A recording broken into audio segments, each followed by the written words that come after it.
Bienvenidos a un episodio más de Bet on You Endurance Podcast. Y como digo todos los lunes cuando publicamos estos episodios, Pablo, ¿cómo estás? Muy bien, muchas gracias. Me ven con una camiseta que ya me habían visto y justo había dicho Muy bonita esa camiseta. que hay que invitarle a quien me regaló esta camiseta. Me declaro fan, además del ciclista que le tenemos aquí cerca, así que cuéntanos un poco de quién se trata. Bueno, todavía no pongo justamente la otra cámara porque estamos con un invitado de lujo el día de hoy. Estamos nada más y nada menos que con el señor Harold Martín López. ¿Cómo estás? Harold Martinsaurio, también conocido. ¿Cómo estás? Bienvenido. Estoy muy bien. Qué bueno poder encontrarme con ustedes de nuevo. La última vez lo hicimos a nivel remoto, así que ahora súper encantado de poder estar aquí con ustedes. Eso estaba haciendo memoria, ¿no? De que lo teníamos de visita vía remoto, vía Zoom. A ver, ganador del Tour de Hungría 2025, etapa reina y general. Del Tour de Grecia 2024 ganó la general. De segundo en el Tour de Turquía 2025 y una de las etapas. O sea, tremendo palmarés solo en este año de lo que hemos hablado de la Grecia entrevista hasta 2025 ahora. también. Grecia 2025. Sí, al final fue una temporada bastante difícil al principio porque tuve un accidente bastante fuerte en Australia, entonces sabía que tenía que trabajar muchísimo más todavía para volver con mejor condición de antes de cómo había sido la caída, entonces... Bien, porque al final también en Milano-Torino estuve bastante bien, entre los 10 primeros, y en Cataluña bien, o sea, un poquito me faltó experiencia en los abanicos, pero muy contento con lo que salió la primera parte de la temporada. ¿Qué son los abanicos, Leandro? Por eso me quedé cuando dijo los abanicos, te quedé mirando. Las etapas que tienen mucho viento. Entonces hay formaciones que se ponen como abanico, un ciclista no necesariamente detrás del otro, sino de lado, como diagonal. Okay. Y ahí, si perdiste rueda, chao. No, pues ahí, o sea... Cuéntanos a ver qué se vive en un abanico. En un abanico es un caos total, ¿no? Incluso más que en una etapa de montaña. Porque, a ver, por ejemplo, tenemos 5 kilómetros en esta dirección y por la radio nos dicen giramos a la derecha en 5 kilómetros y tenemos, de ejemplo, 25 kilómetros por hora de viento desde el costado izquierdo. Entonces, estos 5 kilómetros previos a coger la curva a la derecha son literalmente como si fuera un sprint, porque todos los equipos quieren coger adelante porque saben que las personas que están adelante van a formar parte del abanico lateral, ¿no es cierto? Si el viento viene del lado izquierdo, nos ponemos así, del lado izquierdo, pero los que alcancen en la carretera, que alcanzarán con suerte 10 o 15. Entonces hay un caos porque se hace un sprint, porque todos quieren, haz cuenta, 180 personas y quieren, solo hay cupo para 10. Y se ve mucha de esa como formación, se van formando. Así sí, porque al final si no eres grupos. capaz de entrar entre los 10 o entre los 15, te toca cortarte y hacer otro abanico más atrás, pero al final vienen siendo abanicos, entonces es muy duro porque obviamente tú quieres estar en el primero, pero 180 quieren estar en el primer abanico también. Además, para decirle a la gente, Martín, ¿cuánto pesas y cuánto mides? Cuando estoy en forma peso entre 57 y medio y 58 kilos y medio y mido unos 68 más o menos. Ya, entonces es livianito. Mientras más livianos, más duro contra el viento. ¿No? Más que todo es que al nivel de abanicos dejamos de lado el vatio kilo, simplemente importa el vatio. Pura. Potencia pura. Entonces, como les decía, en Cataluña no íbamos con un equipo de gente fuerte para los abanicos. Pero en cambio en mis últimas competiciones, por ejemplo con Gleb, que pesa 90 kilos, yo iba en el aire, en el abanico y pedía más velocidad para que la gente sufra y se queda incluso. O no sé si llegaron a ver la caída masiva que hubo en Hungría. Mi equipo, 5 de 6, estábamos en los primeros 15 del abanico, entonces era un trabajo muy caótico, muy estresante, pero fue súper fácil con los compañeros adecuados. Sí, y justamente de eso hablábamos hoy, ¿no? Porque se está corriendo, mientras estamos grabando, se está corriendo el Giro de Italia y justamente hablábamos de la importancia del tema del equipo, ¿no? ¿Cómo te sentís en el XDS Astana Team ahora y cómo conformás tu equipo y cómo te integrás con ellos? Bueno, respaldo al 100. Después de todo, he demostrado que puedo ser un corredor de clasificaciones generales. Si bien es cierto, este año conseguí mis primeras victorias profesionales, pero años pasados ya asumía responsabilidades que en teoría no me correspondían porque el principal capo fallaba o le pasaba algo o se caía. Entonces, puedo manejar la presión bastante bien. Si el equipo me dice, Martín, ¿estás listo para asumir el liderato de esta carrera? Yo les digo sí, mirándoles a los ojos y puedo dormir bien. Entonces creo que es un gran paso para mi carrera y sobre todo lo que sentí en Hungría es que el amarillo pesa un montón. Nunca me había sentido tan pesado ni cuando estoy en pretemporada. Pero el amarillo pesa ¿Pero un te da montón. fuerza también o no? No, No. Te quita un poco, creo yo. Amarillo es la camiseta de líder del Tour de Hungría para Pero quienes en el ciclismo no nos el amarillo comprenden muy bien. es como, o sea, por ejemplo, el color de La Paz es blanco, en el ciclismo el amarillo es el color brutal. El más pesado, el que más Sí, porque en responsabilidad Grecia abarca. fui líder también, pero usaba la camiseta azul Ya. de la carrera, pero no sentía la misma presión. En cambio, en Hungría con amarillo, entre que eres como todo el mundo te ve y entre que tienes que hacer controles de antidoping todas las etapas después de que acabe, entrevistas, rueda de prensa, entonces el amarillo pesa y cansa Claro, mucho. descansas menos. Sí, además. por ahí 1 hora y media o 2 horas menos que las personas, que los demás corredores, el líder siempre. O sea, imagínense ahora en el Giro que Del Toro lleva, ¿cuántos? 9, 10 días de líder. 9 horas menos de recuperación. Son 9 horas menos de recuperación. Seguro, más mínimo o menos. 9.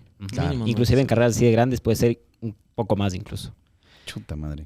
Oye, en el episodio anterior que habíamos hecho con vos, hablamos mucho acerca de tu off-season o de tu pretemporada, ¿verdad? Y nos contabas que estabas haciendo yoga, que estabas Nadando, y fortaleciendo. haciendo otras disciplinas, digamos, para complementar. Pero ahora pensando en cómo te preparas para estas etapas, para estas carreras, digamos, como las que has ganado recientemente, ¿cómo estructuras tu temporada y cómo se prepara ya un tour como este? Bueno, esto es algo que poca gente sabe y les voy a contar aquí porque Bien. me siento cómodo. Les voy a contar cómo fue mi preparación después del accidente, que es súper importante no solo para los deportistas profesionales, sino para los deportistas amateurs que seguramente nos verán y escucharán este podcast. Entonces me caigo un 23 de enero y más o menos me demoro una semana en volver al país porque tenía una contusión cerebral bastante fuerte. Entonces obviamente por el tema de viaje, de la presión del avión y todas esas cosas no podía tomar un avión. Me demoro más o menos unas 2 semanas más en el Ecuador para poder tener el ok de los doctores para poder empezar a entrenarme. Entonces en ese tiempo lo primero que hice fue desconectar al 100% de la bici. Me olvidé que era ciclista. Comí un montón. Ya. Me engordé también en esos 15 días. Obviamente no podía comer mal porque estaba con un montón de heridas, pero estamos hablando de que comía carbohidratos puros. O sea, necesitaba sentirme satisfecho y no quería entrar al punto de tener ansiedad por no montar en bici y también ansiedad por no comer. Entonces en ese Por momento... tratar de no subir de peso Exacto. en una etapa en la que estabas recuperando. Exacto. Entonces es un consejo súper bueno. Obviamente no vas a subir 10 kilos, ¿no? Pero Claro, no. en 15 días cogí fácilmente 2,5 kilos, creo. Pero cuando tenía como que la presión de querer montar en bici, era como que me refugiaba de alguna manera en la comida. Entonces, obviamente, sin abusos, me relajaba un poco. Porque es súper importante y es muy habitual, ¿no? Cuando algún deportista amateur o profesional tiene un accidente, aparte de que tienen la presión de no poder montar en bici o de no poder hacer el deporte y de pensar mucho en su recuperación, aparte de eso cortan mucho la comida, entonces te puede dar una depresión brutal porque 2 estrés para un deportista tan grave como no montar en bici y dejar de comer. Y eso es puede brutal. generar mucha más ansiedad. Justo Sí, vamos a es- tener es- un episodio es hablando brutal. de ese tema. Sí. Entonces, eso es una parte importante. Después, lo más loco y de algo de lo que estoy súper orgulloso y creo que como lo habíamos hablado antes, es algo que me caracteriza. Yo tengo piel queloide. Mis heridas tienden a ser queloides, entonces tengo que tener muchísimo más cuidado que una persona normal al caerse. Al recibir todo el impacto en mi cara, era un estrés adicional. Decía, ay, mierda. Tengo toda mi cara, Destruida. imagínate. O sea, volví de Australia sano al 100%, pero obviamente los seguros no te cubren los tratamientos estéticos, porque al final es un deporte de alto riesgo, entonces imagínate que te cubra ya la vida es importante. Ya. Claro. Estéticamente hablando ya sería un abuso. Entonces volví de Australia con la cara vuelta a nada, literalmente. Entonces, preocupado aunque no podía montar en bici. Para serte súper sincero, también preocupado porque era año de contrato. Caerte la primera carrera de la temporada después de haber sacrificado, aquí no hay estaciones, ¿no? Pero estuve en Europa, entonces después de haber sacrificado todo el invierno entrenando a tope, pasando muchísimo frío. ¿qué hago? Decía al principio, ¿no? Pero obviamente estaba rodeado de muchas personas importantes. Tuve que también buscar ayuda extra de mi equipo, no solamente psicólogo, sino también un poco psiquiatra, porque al final es un episodio de muerte, ¿no? O sea, una caída normal, sí, te caes, te raspas y ya está, pero es que ahora no sé lo que pasó. Todavía, Una contusión es otra cosa totalmente. obvio, no tuve la oportunidad de poner los brazos, fue directamente la cabeza y la cara, entonces no sé lo que pasó, menos mal, porque sigo soltando los frenos, incluso mucho más que antes, pero inconscientemente, ¿entiendes? Es como que si me hubiera muerto, me quedaba ahí, no supe lo que pasó. Entonces dicen las personas que estaban conmigo que 2 horas y media, 3 horas de mi vida las perdí ahí porque no sé qué sucedió. Entonces, obviamente necesitas ayuda porque es un episodio, al final, como siempre lo he dicho, yo solamente monto en bici, es una carrera en bici lo que hago, es mi trabajo, pero monto en bici. Y cuando me caí, al ver a tanta gente sufriendo por mi accidente, que un ciclista profesional no se pare cuando se cae es grave, ya, 100% es grave. Entonces yo no me paré ni me movía. Entonces es una parte súper... ¿Tuviste compañeros cerca? Sí, Ese momento Nicola que se bajaron? Conchi le tengo en mi corazón porque fue el que se paró, se bajó y Se quedó contigo. Y se quedó conmigo. Ahora está corriendo el Giro y estos días quedó quinto, sexto, creo que ayer. Tuviste dos compañeros que ganaron hace poco también. Sí, Fortunato número 1 yo creo que es mi mejor amigo de las tardes, Qué Fortunato. chévere. Sí. Entonces, eso lo que les decía de los queloides, tenía que tener muchísimo cuidado, cuidarme un montón, más que una Miss Universo en mi cara, porque al final, imagínate la cara llena de queloides, entonces tenía que cuidarme mucho. Y lo que hice loco fue que salí 15 días a las 4:30 de la mañana. Para no Nadie tomar sabía el eso, sol. sí, nadie sabía, nadie me veía, salía. Tu entrenador sabía, me imagino. Obvio, me decía que estaba loco, pero que estaba súper orgulloso. Pero... Tu entrenador es italiano, ¿no? No, mi entrenador de esta temporada es austriaco. Ah, es austriaco. Ya. Sí. Entonces, en Ibarra hay un grupito de personas que salen a las 4:30, 5 de la mañana. Entonces, salía, obviamente... Conozco uno que otro por ahí. Sí, obviamente mi forma era una vaina, pero 4:30 salíamos y me Pero llevaba- estabas como para andar con gente normal. ¿O eran compañeros o eran amigos gente que normal, andan gente duro? normal. Ya. O sea, duro hay gente, me hubieran abierto, creo yo. O sea, gente que va bien, pero no full gas. Ya. Entonces ellos hacían 1 hora y media, 2 horas a tope y yo también a tope con ellos. O sea, obviamente mi motor no daba para más, pero fueron unos 15 días de los que disfruté muchísimo, diferente del ciclismo, ¿no? Porque te das cuenta de lo afortunado que eres al final. Esa gente salía a las 4:30 Y de ahí se y va a a las trabajar. 8 trabajar. Yo a las 4:30 estaba entrenando con ellos, a las 7:30 estaba en mi casa y muerto porque la madrugada brutal. Entonces A dormir. a las 3 de la tarde revivía, en cambio valoras mucho. Eso fue algo importante, creo que me fortaleció mucho más el carácter. Oye, ¿qué cambios has hecho con respecto a temporadas anteriores post este accidente? Esperen, yo voy a hacer un break ahí. Ujú. La vez pasada, justo y cuando llegaste dijiste, tenía 22 años. Y creo que el título de nuestro podcast fue ¿Cuánto aprender de un chico o cómo aprender o las ¿Qué puedes enseñanzas aprender o de qué un puedes chico de aprender de un 22, chico de algo así, 22? Y hubo un montón de enseñanzas. Entonces, a quienes nos están escuchando, ahora ya con un chico de 24, Tienen que ir a oír el primero. tienen que oír el primero Sí. y van a sacar más enseñanzas de aquí. Entonces, ahora sí, luego de tu pregunta, continúa. Porque yo ya saqué unas 2 que 3 bien importantes. Sí, Como el o de sea, apreciar la vida, el de saber que su profesión es montar bici y tienen la suerte de luego poder ir a descansar, mientras que sus amigos con los que salía a las 4:30 de la mañana tenían que ir a trabajar para pagar las cuentas, en muchos casos hasta de la bicicleta. Entonces, el ser agradecidos es la primera cosa que acabo de escucharte. Ahora, Ahora sí. de hecho, en 13 minutos yo había aprendido un montón de cosas de Martín. Y nos pasó lo mismo en el primer episodio, la verdad. ¿Qué cambios has hecho con respecto a temporadas pasadas? Llega un punto en el deporte de alto rendimiento en el que ya no se puede mejorar tantísimo o mucho físicamente, que las ganancias marginales, hablando físicamente, cambian mucho, pero el tema mental es algo que a nivel profesional e incluso amateur está cambiando muchísimo la forma de ver las cosas y se está viendo las ganancias bastante grandes al final. Ujú. Estamos viendo, por ejemplo, un Caleb Ewan que se deja por cosas un poco extrañas, que seguramente Que se acaba de será retirar. depresión después de haber ganado carreras. O sea, imagínate, ganas y no te sientes bien. Y Entonces, estuvo meses en el Ineos. sí, creo ni- que ni 2 cumplió un meses. año, ajá. Sí, 2 meses o 3 meses. Entonces, yo creo que la cosa o la situación que más cambió es el tema mental esta vez. Por ejemplo, aquí está uno de mis mejores amigos, Jorgito, y sabe que tenemos una regla principal en mi casa cuando estoy en mi casa. no se habla de ciclismo. No se habla de bicis, no se habla de ciclismo, porque lo que siempre les digo, y a la gente puede pensar que puede ser un poco desubicado, tengo muchas cosas más, o sea, tengo una vida detrás de ser ciclista, ¿me entienden? Entonces, voy a ser ciclista en Europa, me entreno a tope, aquí me entreno a tope, incluso mejor que en Europa por la altura, por el cariño Las de la condiciones. gente, por las condiciones, pero cuando llego a casa necesito desconectar. Esa O sea, es otra gran enseñanza. Necesito Que vamos a desconectar. hablar qué pasa cuando no te desconectas. Sí. En algún otro episodio. Y es por eso, al final estoy pendiente de Richard, de los de Primos Cepedas, de mis compañeros de Astana, pero yo no veo el Giro, por ejemplo. Ujú.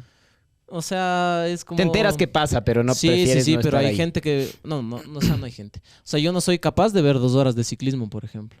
Porque lo hago... Creo que ahora estamos 5 meses en el año y tengo ya por ahí 20.000 kilómetros, creo.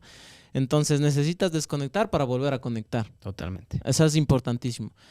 Porque hay que aprender a hacer las cosas al 100%. Es la primera... O sea, el por qué decidí hacer esto. Cuando monte en bici, 100% bici, y cuando desconecto, 100% desconectamos. Entonces así yo creo que encontramos un equilibrio y hace que disfrutes. Por ejemplo, ahora estoy disfrutando con ustedes al 100. No vamos a decir, por ejemplo, o no vamos a analizar el Giro, ¿me entiendes? O sea, No. No. Yo te voy a hacer unas preguntas por ahí tuyas, sí, pero no el Giro. sí, pero por ejemplo no vamos a hablar sobre las declaraciones de tal o los vatios de Sí, tal, no, cosas así, ¿me entiendes? claro. Es como Esta es que una conversación. es como que hay que aprender a desconectar para volver a conectar, es importantísimo. Oye, la vez pasada hablamos mucho sobre talento y trabajo. Y decías que tienes un talento, evidentemente, para ser un ciclista profesional. Pero, ¿qué tan importante es ser disciplinado? ¿Qué tan importante es el trabajo? Me imagino que habrás visto compañeros, compañeros u otros ciclistas que tienen incluso mucho más talento que tú. De hecho, Pero tal vez no tienen la disciplina que tú nos has demostrado. de hecho, la frase que dijo exacta en el episodio anterior fue que él consideraba que era mucho más trabajo que talento. O sea, vos dijiste, considero mucho más trabajo que talento. Ahora cambio de alguna manera mi Estás un poco discurso más de confiado. mi discurso de la primera vez. Tengo talento, pero el ser disciplinado es un talento. Y es algo mucho más top al final, porque Claro ya que sí. no puedo ser súper talentoso para ser ciclista, pero al tener el talento de ser disciplinado y trabajador puedo ser quizá bueno en lo que me proponga. ¿Me entiendes? Ujú, Entonces totalmente. eso es mucho más grande que al final tener Claro que talento sí. solo para montar en bicicleta. Entonces, como les decía al principio, me inicié con el triatlón. Entonces ahora en este punto digo, a ver, quizás si le daba unos 2 años más hubiera sido bueno también el triatlón. No sabemos. Ujú. Pero lo que me di cuenta y se acuerdan que les había dicho es que no tenía talento, sino que era trabajo duro. Ahora lo modifico un poco y digo, es que tengo mucho talento porque puedo trabajar muy duro. Y eso es un talento también importante. Claro que sí. Totalmente de acuerdo. Dedicarse o sea, es un talento. Oye, ¿y vos ves ese balance también en el mundo del ciclismo en general? Sí, hay personas que son mucho más talentosas. Yo, como les había comentado, si no me equivoco en el podcast anterior, yo tengo hipotiroidismo. Entonces, con esta condición tengo que cuidarme muchísimo más que una persona normal con el tema de la comida. Entonces, yo me cuido mucho más que la mayoría de mis compañeros. Entonces, hay corredores que genéticamente son súper finos y que no necesitan pesar la comida para estar en el peso. Yo tengo que pasar hambre y pesar la comida un poco para llegar al peso. Tienes que ser mucho más disciplinado incluso en ese aspecto. Sí, porque es lo que les digo, o sea, es un tema hormonal en el que Claro, ya no incluso puedes hacer podemos- mucho tú sí, al respecto. es un tema hormonal en el que incluso las emociones pueden hacerte que subas de peso. Entonces, como siempre lo he dicho, hay que hacer lo humanamente posible para que salga bien. Y si en este caso en particular, al pesar y al tener que de vez en cuando pasar un poco de hambre, puedo tener controlado este tema, Y puedes rendir además. sí, sí, Porque sí. O es sea, duro no, pasar hambre y rendir. bueno, es que hay que decir, o sea, hay que pasar hambre en el sentido en el que, no sé, o sea, no me muero de hambre, ¿no? Pero quizás no saceo todo el hambre que tengo o algo así, pero no es Y que tal vez deje de debes comer. cuidar un poco más o escoger un poco mejor. Sí, Versus sí, otros sí. que no tienen O sea, esa condición. sí, Entonces, nutricionalmente hablando, estamos hablando de que preferimos comer las cosas que tengan un poco menos de calorías y al final podemos comer más cantidad. ujú. Entonces, así es como... ¿Y has visto algún cambio ya dentro de el entrenamiento y en competición? Ahora se habla mucho de la cantidad de carbohidratos que se logra ingerir durante entrenamientos o carreras. Si te acuerdas, tal vez hace 10 años que empezaste, tal vez comías la tercera parte o la quinta parte de lo que come normalmente el pelotón ahora. ¿Cómo has visto ese cambio? Bueno, ahora se come un montón sobre la bici, pero cada vez se come menos masticable. O sea, estamos hablando de que en carreras muy duras masticaré 1 o 2 veces en 5 o 6 horas. Claro, ya no hay tanta barrita de, No. de arroz, plátanos. Ahora, con suerte, comemos un poco después de que se vaya la fuga. Estamos hablando de 1 hora o 45 minutos o media hora después de habernos encendido. Entonces, ahora se toma muchísima maltodextrina en los bidones. Ya no se toma sales incluso a veces. Y se puede meter 120 gramos de Maltodextrina con fructosa, entonces, Sí. para aguantar. Y en mi caso, con 58 kilos, estoy hablando de que puedo meter entre 80 y 110 la hora. Gramos por hora. Es bastante. Es bastante. Si el cuerpo no está listo, es un montón. O sea, en una dieta normal, en un almuerzo tienes que comer 80 gramos de carbohidrato, por ejemplo. Y al nivel de exigencia del ciclismo profesional, estamos hablando de que te comes en ¿no? En una carrera de 5 horas, 5 almuerzos. Claro. O sea, 5 veces lo que deberías comer el carbohidrato. O sea, es un montón. Y algo que hemos hablado mucho aquí es que no hay que imitar lo que hacen ellos, porque el trabajo, las calorías, hablemos, o los kilojoules, que tú, que son la medida de trabajo que tú haces, son muy diferentes a las de un amateur. Y a veces vemos amateurs que probablemente mueven la mitad de vatios que tú, que están comiendo los mismos 100 gramos por hora, y tal vez no es necesario. Eso hay que pensar muchísimo. Sí, al final en una carrera muy dura, 6.000, 7.000 calorías. Estamos hablando de que en mi caso en particular, por ejemplo, una carrera de 5 horas y media, podemos estar llegando casi a topar los 4 vatiokilos de promedio. Entonces, Imagínate. es un montón, es un montón. Yo ahora que dijo eso me quedé. ¿Cuánto fue tu promedio de vatio kilo en la última competencia que hiciste? Yo Al vi final- tus últimos 2 kilómetros. Sí, ¿Cuántos fueron esos al últimos final 2 como dijo kilómetros? Poggi, ¿no? O sea, él da los vatios y yo estoy a favor de dar los vatios, porque al final, ejemplo, tú, Pablito, Yo vi en tu de- Strava, sí. es más. de alguna manera te da igual que yo, ejemplo, no te diga, muevo 1.000 vatios en 10 minutos. O sea, si tú no eres capaz de mover 1.000 vatios en 10 minutos, no vas a poder estar a rueda mía. Entonces, verán, estoy súper contento porque en Milano Torino, que fue mi primera carrera después de mi accidente, rompí mis 10 minutos históricos. En Cataluña rompí mis 20 minutos históricos. Y para ganar Vuelta a Hungría, para ganar el Tour de Hungría, volví a romper los 10 minutos históricos. Cuando te fuiste solo en la última Sí, parte. sí. Es que era súper, o sea, ese día había que tener mucho gas porque faltando 3 kilómetros para la meta estábamos 80 y había viento de cara. Entonces a ruedas iba fácil y solamente había 3 kilómetros para abrir gas, entonces había que abrir Yo vi esos mucho, últimos mucho, 2 mucho. kilómetros, más o menos 380, 400 vatios, puede ser. No, más. Estamos hablando de que fueron como 7.4 vatio kilo al Los final, últimos- los últimos 10 Los- minutos. O sea, Imagínate lo que es eso. sí, por ahí más de 400. No me lo imagino. No me lo quiero imaginar siquiera.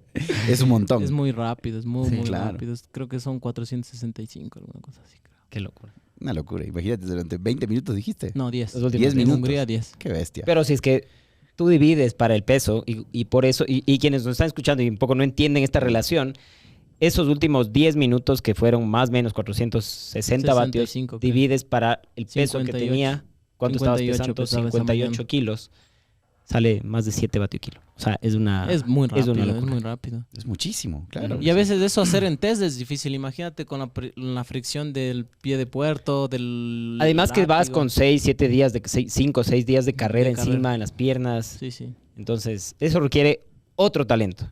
Y también ahora se habla mucho de esta expresión de la durabilidad. Y es quienes, como en tu caso, pueden hacer eso luego de, ¿qué? 3.500 kilojoules, 4.000 kilojoules. Sí, más o menos ponle por hora, en el peor de los casos, 1.000 Ya. por hora. Perfecto. Y estabas en la cuarta hora probablemente. Sí, como mínimo en la cuarta, no recuerdo el tiempo, pero mínimo 3.000. Una cosa es hacer eso en la primera hora, para abrir la fuga, pero otra cosa es ser en la cuarta. Y eso es lo que marca la diferencia entre el que gana y el que se queda. Claro que Y sí. eso es súper destacable. Oye, yo me acuerdo mucho que cuando hablamos en el episodio anterior, vos hablabas mucho de manejar tu imagen como marca y de darte cuenta de ahora de que no eres solo Martín, sino que detrás de ti hay todo un tema de trabajo en cuanto a qué aspiras como el Martín de futuro, ¿verdad? Y hablabas este tema de la imagen profesional, del tema de la imagen de marca de Martín. ¿Qué oportunidades se han abierto ahora que vas ganando estas competencias tan importantes y que has logrado etapas reinas? O sea, ¿cómo ha cambiado o cómo ha mejorado todo ese asunto? Bueno, mejora mucho, ¿no? Al final, no solamente deportivamente hablando, las empresas buscan como aliarse contigo. Después de todo, hay muchas empresas de que lo que buscan y principalmente quieren es que puedas llegar a transmitir un mensaje para su grupo focal como tal. Entonces, después de esto, obviamente la vida te cambia un poco porque fueron 4 victorias profesionales en 2 meses o un poco menos, creo. Pero ese es un tema en el que tengo una persona encargada, él es el que toma las decisiones porque confío al 100% y poco a poco se irán dando las noticias de mis nuevas alianzas y de mis nuevos... Sí, de mis nuevas alianzas sería. Entonces, de momento estoy muy bien y mi trabajo como tal en ese tema de negociaciones de ser ciclista y la persona indicada en el caso de deportivamente hablando está trabajando para buscar lo mejor para mí y en el tema de manejo de imagen también. Entonces, confianza plena. Hace poco te graduaste de la universidad. Voy un año y... Ya, no fue hace poco, pero... Sí, fue antes del Tour Colombia del año pasado, o sea, un año, 3 meses como máximo, creo. Seguiste estudiando mientras estabas entrenando, me imagino. Claro, empecé a estudiar cuando estaba en el Movistar BSPC, si no me equivoco, 2 años de Continental Ecuatoriano y luego hice los 2 años de Continental Astana y acabé la carrera 4 años y medio después o algo así. Qué importante, o sea, yo me acuerdo de ese episodio cuando hablamos del tema de la importancia de educarse y no solo dedicarse al deporte y abandonarlo, ¿no? Y hoy, o sea, hace 2 años que lo hablamos, hoy en cambio vemos ya un montón de casos de gente que entiende que dedicarse al deporte no implica dejar de prepararse profesionalmente, ¿no? Así que te felicito, Martín, por eso, porque es fundamental hacerlo también, ¿no? No solo concentrarse en el deporte. Pablo, ¿qué ibas a decir? A ver, lo último, ¿qué aconsejarías o cómo aconsejarías a otros deportistas pensar su carrera más allá del entrenamiento? Bueno, en la carrera universitaria me estás hablando. Carrera más o menos, universitaria, carrera profesional, ¿qué tan importante? Porque también hay gente que está empezando y me imagino que está en tus pasos. Tienes un hermano, tienes otros hermanos, me imagino. ¿Qué les dirías como para que logren lo que tú has logrado, por ejemplo? Yo creo que puede sonar un poco duro, pero hay que ser realmente felices montando en bici y que el objetivo no sea ser famoso o ganar dinero. Al final eso, si lo haces con pasión y con mucho trabajo duro, va a ser un medio, pero no va a ser Será el una objetivo. consecuencia de. Sí, Ajá. será un medio, pero no será el objetivo. Entonces, quizás entre comillas, eso es lo bueno de ser ciclista, porque para ser o llegar a ser un equipo, a estar en un equipo profesional tienes que sacrificar muchas cosas porque es muy difícil. Pero lo más importante, y como lo dije siempre, y como lo dije con ustedes hace 2 años en el último podcast, es hacer las cosas humanamente posibles para que todo vaya bien, para quedarnos tranquilos con nosotros mismos de que estamos haciendo las cosas que nos gustan, que somos muy apasionados, de que estamos haciendo éticamente las cosas bastante correctas. Y que luego, si por cosas de la vida, si porque simplemente Dios no tiene esa disposición para nosotros, nos vamos a quedar un poco más tranquilos porque, como les digo, y es mi ideología de vida, tenemos que hacer las cosas al 100, o sea, lo humanamente posible, todo lo que esté bajo mi alcance para poder estar tranquilos después de hacer cualquier tipo de actividad. Ahora que contabas, ¿no? Que pasaste del BSPC ahora a un equipo internacional, ¿cómo ves el futuro del ciclismo en Latinoamérica, Martín? Tenemos mucho talento, está clarísimo, porque como le decía Pablito, tras cámaras, cuando venimos al Ecuador, sufrimos con la gente que corre aquí. O sea, hay mucho motor. El problema, no sé si es el problema, es quizás la falta de roce europeo, porque al final en Europa es como lo habíamos dicho, no es lo mismo ir tranquilos, entre comillas, 2 horas, 3 horas y luego la última subida, ¡pam! Acá tenemos mucha fricción, mucho contacto, muchos látigos, abanico, viento, caídas y la ubicación. Entonces no llegas con el mismo poder, si así lo podríamos llamar, a la última subida y es por eso que nos falta muchísimo más roce internacional. Creo yo que con un poco más de planificación, un poco más de oportunidades, al tener más contacto internacional, vamos a tener muchos más profesionales pronto. Claro que sí. Oye, en cuanto al tema de pensar en estos ciclistas que te siguen los pasos, ¿no? Que mencionó antes Pablo. A mí me imagino que lo ven a Martín Saurio, como dice uno de los comentadores donde se ven las carreras, lo ven como el objetivo, ¿no? De llegar a hacer eso. Pero hay todo un trabajo detrás que Martín nos viene contando a lo largo del episodio y que nos contó en el otro episodio también. ¿Qué consejo vos le das a ese ciclista que está empezando hoy? Bueno, creo que lo principal es que el objetivo no tiene que ser mejor que mí. O sea, yo tampoco, por ejemplo, lo digo públicamente, lo admiro mucho a Richard, pero no, mi objetivo no es ser mejor que Richard. Cada uno va marcando un camino, cada uno tiene un reloj, cada uno tiene una historia, y si al final, por ejemplo, yo después de mi carrera no puedo ganar una gran vuelta, voy a estar súper satisfecho de lo que he conseguido con mi carrera. Entonces, una de las cosas más importantes que podría decirles a los jóvenes es que no nos comparemos, de que luchemos por marcar y hacer nuestra propia historia, y que al darte cuenta de eso te vas a dar cuenta de muchas cosas, ¿no? Porque, por ejemplo, ahora Te liberas, además. Exacto, me podría no estresar, pero me podría sentir mal diciendo, Del Toro quizá gane una gran vuelta a los 21 y yo tengo 24 y no he ganado una gran vuelta. Entonces, lo más importante para los jóvenes sería decirles de que no se mezclen sus historias, de que cada uno va a su tiempo, cada uno va a su bola, como lo diríamos, y que lo más importante es de nuestro crecimiento profesional y personal, que paso a paso podemos llegar a hacer grandes cosas y que hay que disfrutarlas al 100, todo lo que consigamos. Oye, y ahora hablando personalmente, ¿qué sientes que tú deberías mejorar para, por ejemplo, pensar en ganar una gran vuelta? No sé si la contrarreloj, no sé si en los abanicos, no sé si debes bajar de peso. ¿Qué es lo que tú sientes que te falta como para dar ese salto? Verás, en este tema hay cosas que pueden emocionarme a mí, a mucha gente, a mis preparadores les emociona mucho porque primero no he llegado a mi tope de forma.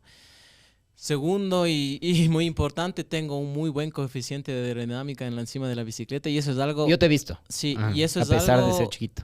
Eso es algo que no puedes hacer mucho. O sea, hay gente que a pesar de que le metan muchas horas al túnel de viento o al rodillo para ver el fitting Remco y todo mismo eso, no tiene un estereotipo de contrarrelojista y miren lo que es. y es muy aero. Entonces, si antes de hacer una crono inicias teniendo un buen coeficiente de aerodinámica, entras ganando. Entonces, tengo un muy buen coeficiente de aerodinámica y mi crecimiento está siendo bastante bien llevado por Astana.